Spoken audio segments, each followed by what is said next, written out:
The લવારી શોએ 13 million કરતાં વધુ દર્શકોનું મન મોહી લીધું છે.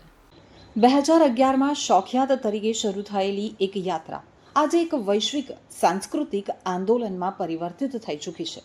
જી હા, ગુજરાતની પ્રથમ comedy collective the comedy factory દ્વારા અમદાવાદમાં આયોજિત પત્રકાર પરિષદમાં છેલ્લા 14 વર્ષથી ગુજરાતમાં એક પેરેલલ એન્ટરટેઇનમેન્ટ ઇન્ડસ્ટ્રી ઊભી કરવાનું જશમાન કરવામાં આવ્યું છે અને સાથે જ ધ લવારી શોની વૈશ્વિક સફળતાનો ઉલ્લાસ ઉજવાયો છે. 13 મિલિયનથી વધુ વ્યૂઝ અને 10 દેશોમાં 87 લાઇવ શોઝ સાથે ધ લવારી શો હવે સૌથી મોટો ગુજરાતી કોમેડી ટૂર બની ગયો છે અને સમગ્ર વિશ્વના સૌથી સફળ પ્રદેશીય કોમેડી ટૂરોમાં સામેલ થયો છે. મનન દેસાઈ, ચિરાયુ મિસ્ત્રી, દીપ વૈદ્ય અને ઓમ ભટ્ટ જેવા જાણીતા કલાકારો દ્વારા રજૂ થતો આ શો સંપૂર્ણપણે અનસ્ક્રિપ્ટેડ અને ખરેખર મજેદાર છે, જ્યાં ડબલિનથી લઈ અને દુબઈ, બર્લિનથી બેંગકોક સુધી દુનિયા ગુજરાતીમાં હસે છે. તો 4 ગુજરાતી લોકો સ્ટેજ ઉપર લવારી કરે અને વૈશ્વિક સ્ટાર બન્યા હોય એ ક્યારેય કલ્પના ન હતી, એમ મનન દેસાઈ, કોમેડિયન અને પ્રોગ્રામિંગ હેડ ધ કોમેડી ફેક્ટરીએ ઉમેર્યું હતું. લવારી શો ઉલ્લાસવાળો છે, ખરો છે અને અમારી ભાષા તથા સંસ્કૃતિમાં ઊંડે જોવાયેલો છે. આ એ સાબિતી છે કે ભાષા અને સંસ્કૃતિ અવરોધ નથી, એ જ અમારી સૌથી મોટી શક્તિ છે. હા, નમસ્કાર. મારું નામ છે દીપ વૈદ્ય. લવારી શો ની અંદર અત્યાર સુધીના જે પ્રસંગો તમે પૂછ્યા એમાં ટોટલ અમે શોઝ કર્યા છે 87 અક્રોસ ધ વર્લ્ડ, 87 શો દુનિયાભરમાં, અને હજુ સ્ટીલ કાઉન્ટિંગ. જે આવનારા અમારા શો છે એ સિંગાપોર, થાઈલેન્ડમાં કરી રહ્યા છે, પછી દુબઈમાં છે, આફ્રિકામાં છે. એટલે 100 સુધીનો આંકડો વહેલી તકે સેન્ચુરી મારીશું અમે લોકો, જેમ ઇન્ડિયા ઇંગ્લેન્ડ સામે મારી.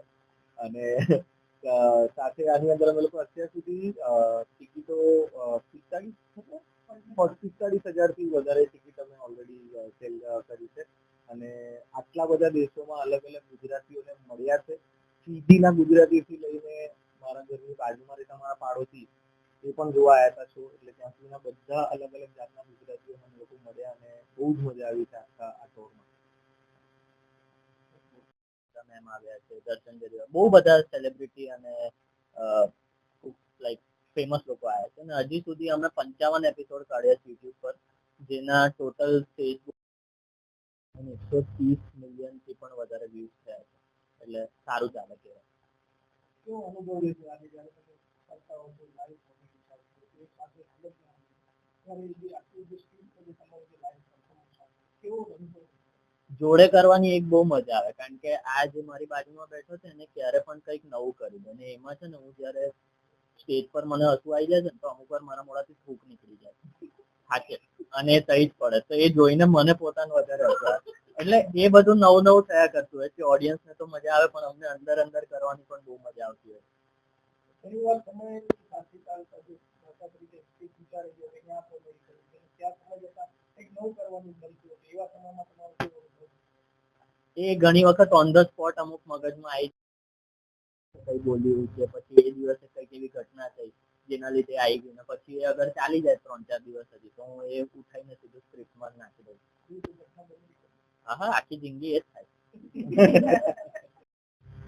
હા, તો આ હું છું ઓમ ભટ્ટ, અને ધ લવારી શો ની અંદર અમે લોકો એક બહુ હોલસમ પેકેજ સર્વ કરીએ છીએ અમારા ઓડિયન્સને, જે છે જેની અંદર અમે 3 પ્રકારની કોમેડી કરીએ છીએ: સ્ટેન્ડઅપ કોમેડી, લાઈવ લવારી જે તમે યુટ્યુબ પર જુઓ છો એવી, અને સાથે સાથે ઇમ્પ્રોવ કોમેડી પણ કરીએ છીએ, જ્યાં અમે ઓડિયન્સ પાસેથી સજેશન લઈને ઓન ધ સ્પોટ ત્યાં કોમેડી ક્રિએટ કરીએ છીએ. તો આ 3 પ્રકારની કોમેડી એક જ શોમાં 4 અલગ અલગ કોમેડિયન્સ દ્વારા થાય છે. એમાં દરેક વર્ગના લોકોને મજા આવે છે જોવાની, વડીલોથી લઈને નાના બાળકો એટલે 15 યર્સ સુધીના લોકો સુધી બધાને મજા આવે છે. અને બધા શો પછી આવીને અમને શું કહેવાય પોઈન્ટ કરીને કહે છે કે અમે આખું ફેમિલી જોવા આવ્યા અને અમને બહુ મજા આવી. અમુક વાર છોકરાઓ એમના મા બાપને ખાલી ટિકિટ લઈને મોકલી દેતા હોય છે, અમુક વાર મા બાપ છોકરાને લઈને આવે છે કે આપણે યુટ્યુબ પર જોયું તો હવે લાઈવ જોવા જઈએ. તો ઓવરઓલ અમને બહુ આનંદ થાય છે કે અમે આટલી બધી ઓડિયન્સને અને આટલા બધા લોકોને. મારું નામ છે મનન દેસાઈ અને હું ધ લવારી શો નો એક કોમેડિયન છું, એક કલાકાર છું. અને અમારો આ ધ લવારી શો છેલ્લા આ વર્ષની અંદર 2025ના અંદર અમે ઘણા બધા પ્રોગ્રામ કર્યા, જેમાં 10 અલગ અલગ દેશોમાં અમે પરફોર્મ કર્યું છે. આ એક સૌથી મોટી નોન ગરબા ઇવેન્ટ છે કે જેમાં ગુજરાતી મનોરંજનને આટલો બધો પ્રેમ સહકાર અને લાગણી મળેલી છે અને ગુજરાતી મનોરંજનનું ભવિષ્ય ઘણું ઘણું સારું છે એવું દ્રઢપણે હું માનું છું. અમે USA, Canada, Australia, New Zealand, Netherland, France અને બીજી ઘણા બધા અદ્ભુત દેશોમાં ગુજરાતીઓને હસાવ્યા છે, ખડખડાટ હસાવ્યા છે, ખુરશી પરથી પડી જાય એટલા બધા હસાવ્યા છે અને તે બદલ દરેક ગુજરાતીનો અમે આભાર માનીએ છીએ. ખાસ કરીને મનનભાઈ બહાર જે વિદેશમાં શો કરી રહ્યા છે ત્યાં કને કેવો અનુભવ રહે છે ને ગુજરાતીઓ પ્રત્યેની જે આખી જે તમારી જે ટીમ જ્યારે ત્યાં જાય છે ત્યારે કેવો અનુભવ રહે છે? અનુભવ સર્વશ્રેષ્ઠ રહ્યો છે. ઘણીવાર તો એવું થાય છે કે જેટલું ભારત દેશમાં પ્રેમ મળ્યો છે એના કરતાં બમણો પ્રેમ બહાર મળે છે, કારણ કે ત્યાં અમે જ્યારે પરફોર્મ કરવા જઈએ છીએ અહીંયા તો અમે વારંવાર પરફોર્મ કરતા હોઈએ છીએ, ભલે અમદાવાદ, બરોડા, સુરત, રાજકોટ કે પછી મુંબઈ હોય, પણ બહારના દેશમાં અમે ભાગ્ય 2 વર્ષે એકવાર કે 1.5 વર્ષે એકવાર જતા હોઈએ છીએ અને એના કારણે એમના માટે એક નવીનતા હોય છે અને પહેલી વખતે જુએ છે એટલા માટે અમને ઘણો બધો એના કારણે પ્રેમ મળે છે, પ્રતિસાદ મળે છે અને એટલા જ માટે અમને બહારની ઓડિયન્સ અને આપણી ઓડિયન્સ, ભારત દેશની ઓડિયન્સ, ખાસ કરીને ગુજરાતની ઓડિયન્સ બંને પોતપોતાની રીતે એટલી મસ્ત છે, મજા આવે છે. સ્ક્રિપ્ટ વાંચીને રોલ કરવો અને એક્ટિંગ કરવી અને કોમેડી કરવી કેટલો તફાવત જોવા મળે એ કઈ તમારી ચેલેન્જ? બહુ મોટો તફાવત છે બંને વચ્ચે. સ્ક્રિપ્ટમાં તમે કોઈ બીજાના શબ્દો બોલી રહ્યા છો, પણ કોમેડીમાં તમે પોતાના શબ્દો બોલો છો, એટલે જ્યારે તમે પોતાના શબ્દોમાં વાત કરો તો વાત તમારા ઓડિયન્સ સુધી વધારે સારી રીતે પહોંચે છે, દર્શકને વધારે એમાં પ્રેમ મળે છે. પણ કોઈ બીજાની સ્ક્રિપ્ટ લખેલી હોય, ભલે એમાં દીપ અને ઓમ વધારે કહી શકશે કારણ કે લોકો મંજાયેલા કલાકારો છે, એક્ટર્સ છે, એટલે એ લોકોને આના વિશે વધારે જાણ રહેશે, પણ પોતાના શબ્દો બોલવાની મજા અલગ જ છે. Hi, મારું નામ છે વિદ્યા Desai. I am the producer and managing director of the Comedy Factory, TCF Entertainment Private Limited. And 14 વર્ષથી અમે આ કોમેડી એન્ટરટેનમેન્ટ કરી રહ્યા છીએ ગુજરાતી લેંગ્વેજમાં ફોર ગુજરાતી, ગુજરાતમાં રહેતા ગુજરાતીઓ એન્ડ અક્રોસ ધ વર્લ્ડ જેટલા પણ ગુજરાતી છે ત્યાં અમારી કોશિશ છે કે બધાને ત્યાં અમે આ ગુજરાતી એન્ટરટેનમેન્ટ લઈને જઈએ.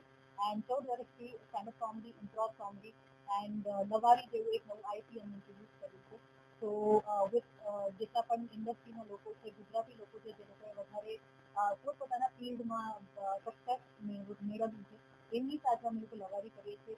એક light hearted conversation with all the comedians અને જે એ આઈપી કે ઇન્ટેલેક્ચ્યુઅલ પ્રોપર્ટી કહેવાય એમાં બધાનો બહુ જ સરસ ફીડબેક મળ્યો છે, પ્રતિસાદ મળ્યો છે. યુટ્યુબ હોય, ઇન્સ્ટાગ્રામ હોય કે પછી લાઈવ શો. તો લાઈવ શોઝમાં એઝ બધાએ કીધું કે અહીંયા વી આર ડન 87 શોઝ અને 100 શોઝ કરવાની એમ છે એઝ અ પ્રોડ્યુસર. તો thank you so much every one જેટલા લોકોએ લવારી શો લાઈવ જોયું હોય કે પછી યુટ્યુબ પર કે ઇન્સ્ટાગ્રામ પર વિડીયોઝ જોયા હોય. Thank you so much.